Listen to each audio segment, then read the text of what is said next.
Une petite fille pauvre était en train de manger un pain à la vapeur lorsqu'elle trouva par hasard une bague en diamant étincelante. Mais peu de temps après, la véritable propriétaire de la bague arriva. La présidente directrice générale, pensant à tort que la fillette avait volé la bague, la gronda sévèrement et exigea qu'elle la rende. Contre toute attente, la fillette déclara qu'elle ne la rendrait que si on lui donnait 200 000 euros. Choquée par ce montant, la femme soupçonna que la fillette était manipulée par quelqu'un. Mais bientôt les larmes de l'enfant coulèrent. Son père était entre la vie et la mort à l'hôpital et l'opération était leur seul espoir. Une opération qui coûtait 200 000 euros. Une somme qu'ils n'avaient pas. Personne ne savait que l'homme alité était en réalité le mari disparu depuis 5 ans de cette même présidente directrice générale. Autrefois, ils avaient défié tous les préjugés pour être ensemble. Une jeune héritière issue d'une famille fortunée et un simple ouvrier du bâtiment. Leur amour était simple mais sincère. Il avait économisé 3 mois de salaire pour lui offrir une bague en diamant, cadeau pour célébrer la naissance prochaine de leur premier enfant. Mais le destin en avait décidé autrement. Le jour de l'accouchement, une grave complication survint. Pour sauver à la fois la mère et le bébé, une opération d'urgence était nécessaire, coûtant 180 000 euros. Une somme inatteignable pour un homme sans ressources.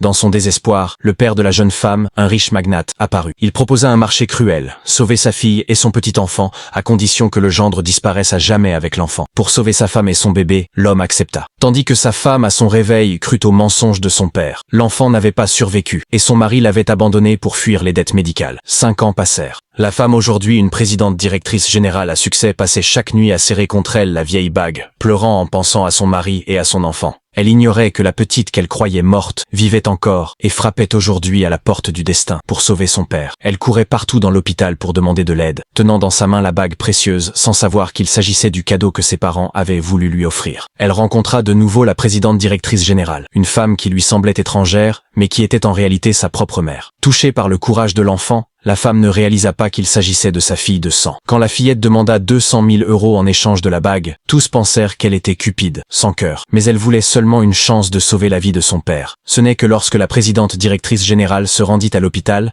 pour vérifier la situation qu'elle tomba nez à nez avec l'homme qu'elle pensait disparu à jamais. Les souvenirs douloureux refirent des surfaces, et la vérité éclata.